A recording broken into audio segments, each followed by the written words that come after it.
Hello guys, एक बार फिर से स्वागत है आप सभी का आपके अपने यूट्यूब चैनल नर्सिंग पाठशाला में। आज के सेशन में अपन डिस्कस करेंगे कुछ इंपॉर्टेंट एमसीक्यूज़।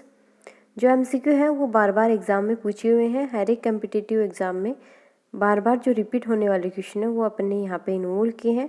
तो सेशन जो है आपके लिए बहुत इंपॉर्टेंट होने वाला है। शुरू से लेकर एंड तक आप जरूर देखिएगा, बिल्कुल भी स्किप नहीं करना है आपको। तो चलो बिना देरी अपन अपनी क्लास स्टार्ट करते हैं। क्लास का जो फर्स्ट क्वेश्चन रहेगा वो आपकी स्क्रीन पे है, आप केयरफुली रीड कीजिए क्वेश्चन को। क्वेश्चन में क्या पूछा गया है, एक uncoordinated movement of extremity in a patient with A traumatic brain injury is termed. Question में पूछा गया है कि अनकोऑर्डिनेटेड मूवमेंट हो रहे हैं एक्सट्रीमिटीज़ में, हो क्यों रहे हैं, रीजन क्या है इसके पीछे, ट्रॉमा या फिर ब्रेन इंजरी की वजह से। तो इस कंडीशन को क्या टर्म दी गई है।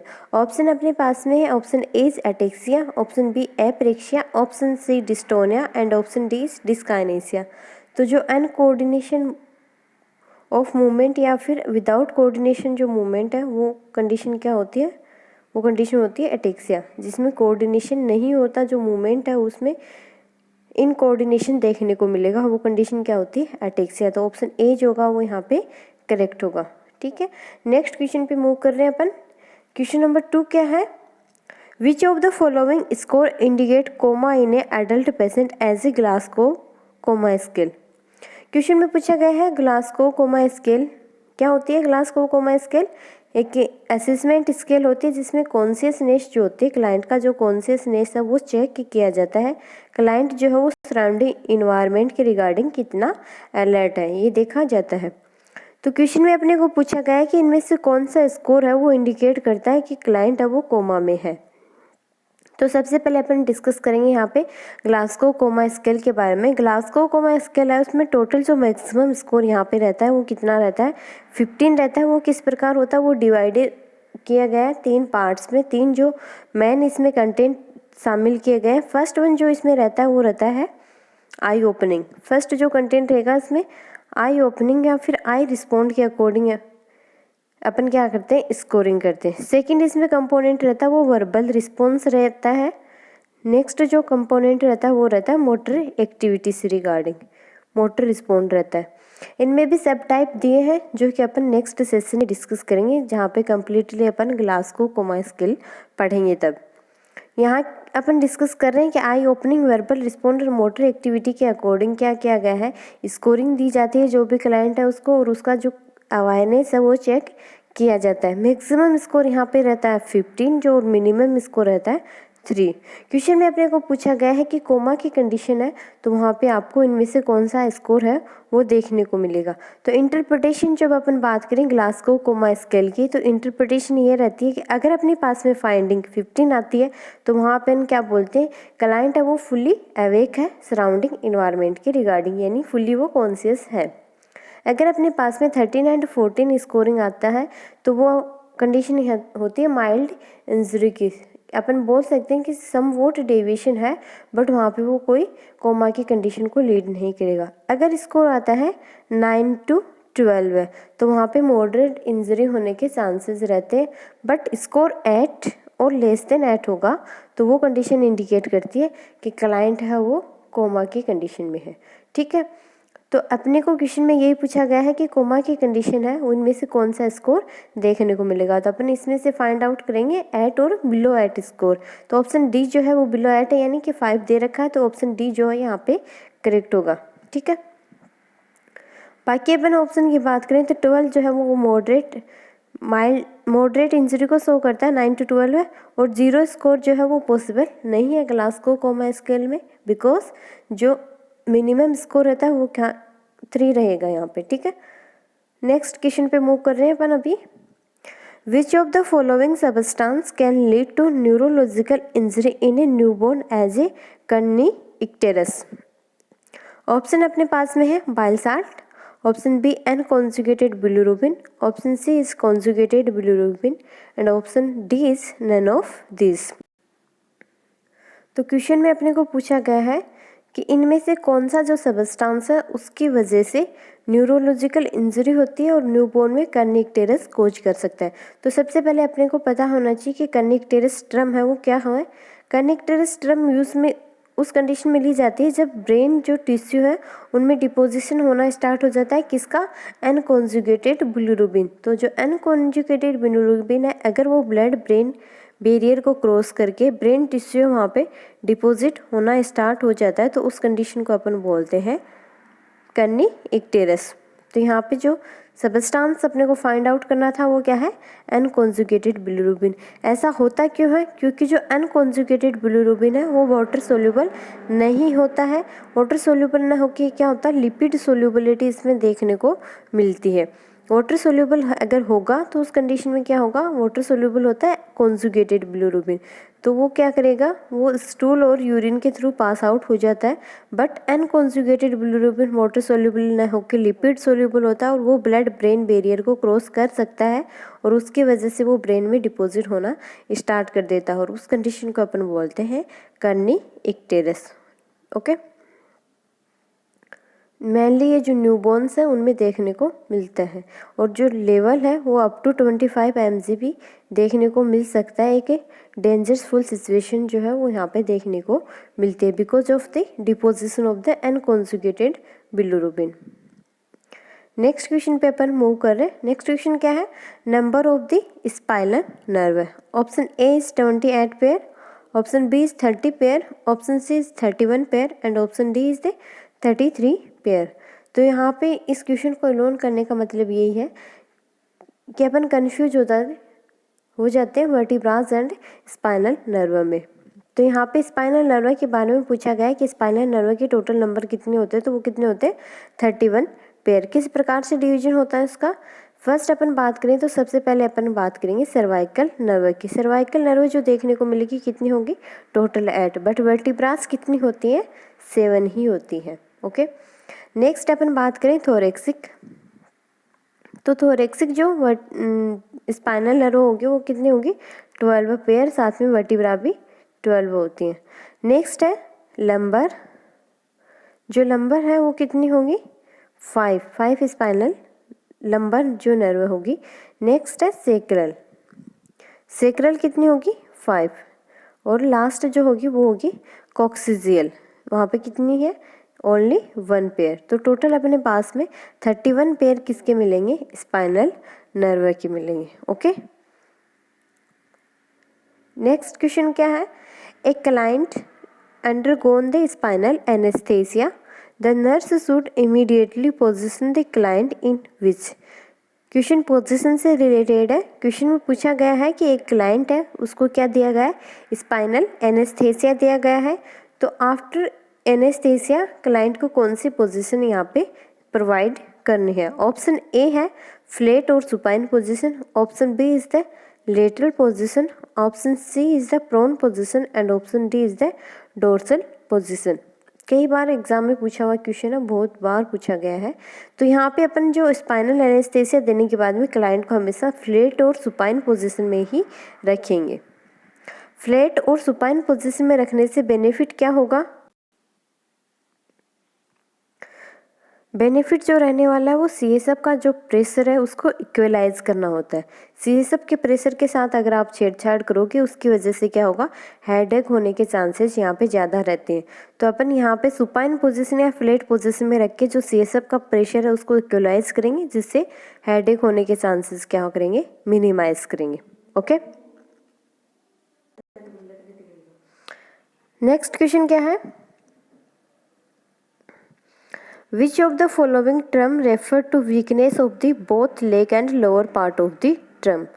क्या पूछा गया है कि इनमें से कौन सी टर्म है वो यूज़ की जाती है कब, जब लोअर पार्ट ऑफ ट्रंक है वो उसमें वीकनेस देखने को मिलेगी, या फिर अपन बोल सकते हैं लोअर एक्सट्रीमिटीज़ है वहाँ पे वीकनेस देखने को मिलेगी। ऑप्शन ए है paraparesis, option B is the quadriparesis, option C is the hemiplegia and option D is the triplegia.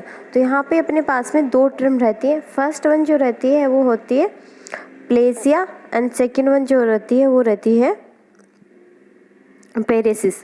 तो जो प्लेजिया टर्म है वो अपन काम में लेते हैं जब कम्प्लीटली पैरालिसिस होता है। क्या होता है, जब कंप्लीट पैरालिसिस होता है तो उस कंडीशन को अपन बोलते हैं पेरेसिया।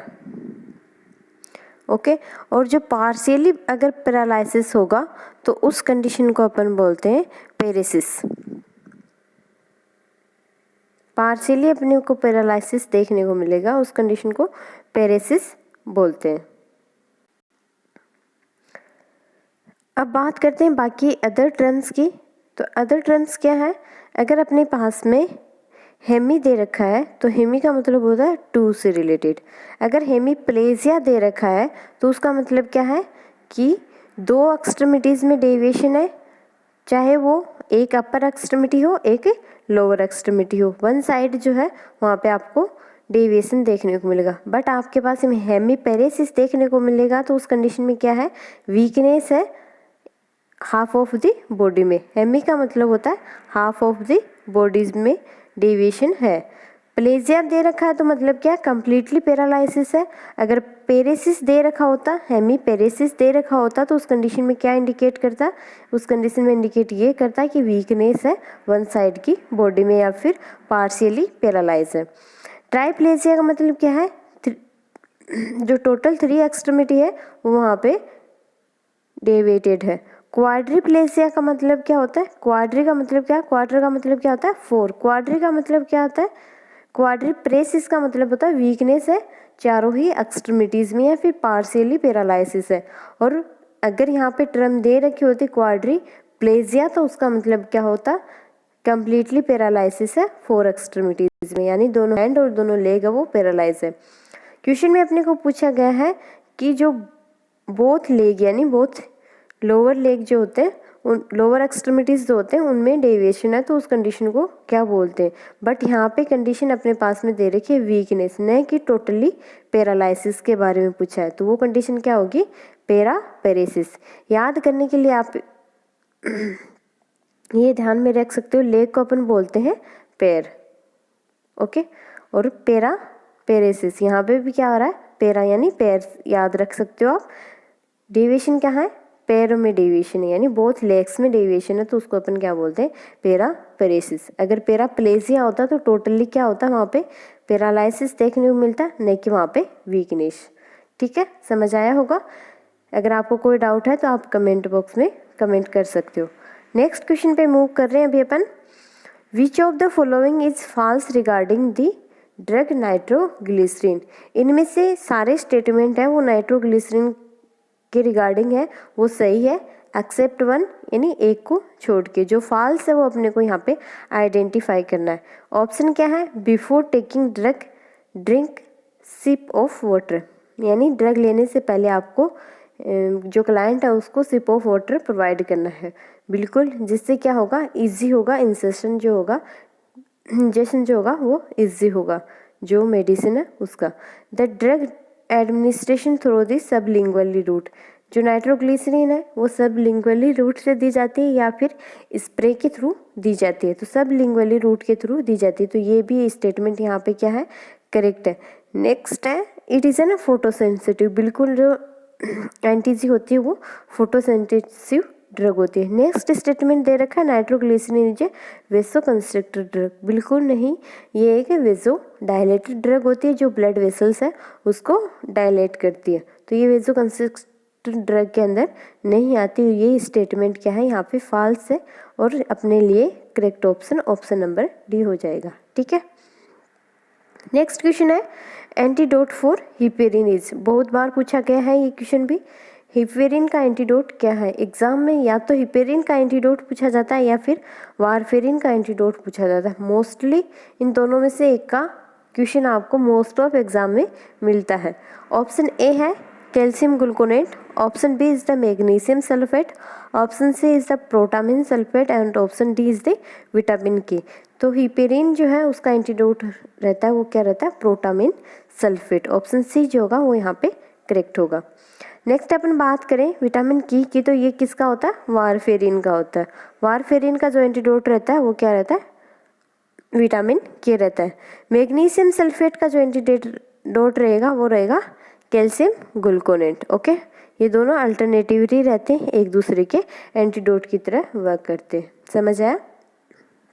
नेक्स्ट क्वेश्चन क्या है, the platelet can be store at, जो प्लेटलेट्स हैं वो कितने टेम्परेचर पे स्टोर किए जा सकते हैं। ऑप्शन ए अपने पास में 20 to 24 degree Celsius for the 5 days। Option B is 20 to 24 degree Celsius for 8 days।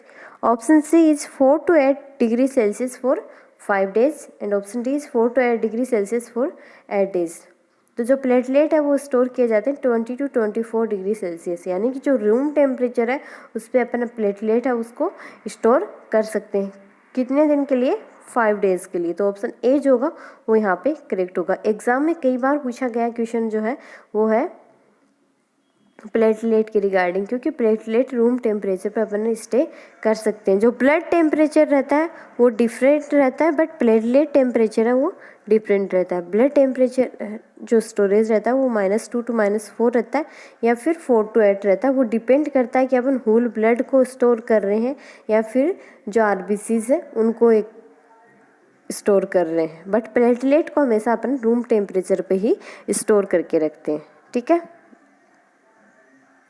Next है a patient has chest tube on his right chest which were connected to the water seal. क्या पूछा गया है कि एक patient है उसको chest tube है वो कनेक्ट लगी हुई है और उनको किन से कनेक्ट किया गया है? वाटर सील के द्वारा कनेक्ट किया गया है। वाटर सील के से उनको कनेक्ट किया गया है ड्यूरिंग एम्बुलेशन। एम्बुलेशन यानी मूवमेंट, एक जगह से दूसरी जगह अगर अपन ट्रांसफ़र कर रहे हैं या फिर side by position upon change कर रहे हैं, यानी जब भी मूवमेंट कराते हैं तो during ambulation the tube got dislodge from the water seal which of the following action by the nurse would be appropriate. जब भी मूवमेंट कर रहा है क्लाइंट या मूव कर रहा है तो उस कंडीशन में क्या हो रहा है? ट्यूब है वो वाटर सील से डिस्कनेक्ट हो गई, यानी जो जिस चैम्बर में आपने रख रखी थी वहाँ से वो डिस्कनेक्ट हो गई। तो नर्स की फर्स्ट प्रायोरिटी यहाँ पे क्या रहेगी या फिर एक्शन क्या रहेगा? तो ऑप्शन ए है instruct the patient to cough forcefully several times. Option B assist the lung sound of patient. Option C place the patient on bed and provide oxygen. And option D is the reconnect the tube to water seal. तो first जो action रहेगा appropriate action यहाँ पे पूछा गया है तो वो रहेगा रिकनेक्शन।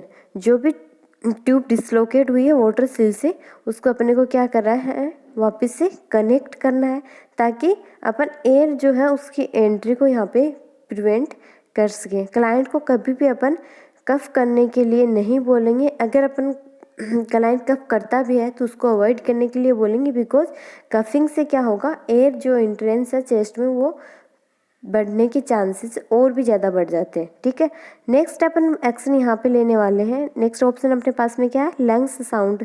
लंग्स साउंड को अपन असिस्ट करेंगे, लेकिन फर्स्ट प्रायोरिटी अपनी क्या रहेगी? रिकनेक्ट करना रहेगा वाटर सील के साथ में जो ट्यूबिंग है उनको, और उसके बाद में अपन क्लाइंट है उसको अप्रोप्रिएट पोजिशन में लेके जो साउंड है उनको असिस्ट करेंगे, लंग साउंड असिस्ट करेंगे ताकि अपन इजीली आइडेंटिफाई कर सके कि एयर इंटर तो नहीं हो गई है लंग्स के अंदर। ठीक है, नेक्स्ट क्वेश्चन क्या है? The normal mean pulmonary artery pressure is. जो पल्मोनरी आर्टरी प्रेशर है वो कितना होता है? ऑप्शन क्या है? 5 to 10 mm of Hg। Option B is the 10 to 20 mm of Hg। Option C 20 to 30 mm of Hg and option D is 30 to 40 mm of Hg। तो जो पल्मोनरी आर्टरी का जो प्रेशर रहता है वो रहता है 10 to 20 mm of Hg। अगर more than 25 mm of Hg अपने पास में अगर प्रेशर आता है तो वो कंडीशन क्या होती है? पल्मोनरी हाइपरटेंशन की। पल्मोनरी हाइपरटेंशन जो कार्डियक डिफेक्ट है उनमें देखने को मिलता है मेनली। तो यहाँ पे ऑप्शन बी जो होगा वो करेक्ट होगा कि नॉर्मल जो पल्मोनरी आर्टरी प्रेशर होता है वो 10 to 20 mm of Hg होता है। लास्ट टाइम जो एम्स दिल्ली है उसने क्वेश्चन पुटअप किया था, वो क्या था? कहाँ से? जो सेंट्रल वीनस प्रेशर है वहाँ से क्वेश्चन पुटअप किया था कि सेंट्रल वीनस प्रेशर है वो नॉर्मल कितना होता है। ओके, तो हो सकता है कि अभी पल्मोनरी आर्टरी प्रेशर से क्वेश्चन बन जाए, तो आपको पता होना चाहिए नॉर्मल पल्मोनरी आर्टरी प्रेशर होता है वो 10 to 20 mm of Hg होता है। नेक्स्ट है, दैट्स ऑल। उम्मीद करती हूँ कि आपको वीडियो अच्छा लगा होगा। अगर वीडियो अच्छा लगा तो वीडियो को आप लाइक ज़रूर कीजिएगा। अगर आप चैनल पे नए हैं तो चैनल को सब्सक्राइब भी कर लेना। साथ में जो बेल आइकन है उसको भी प्रेस कर देना ताकि आने वाले वीडियो का नोटिफिकेशन आपको मिल सके। Thank you for watching, thank you for sharing.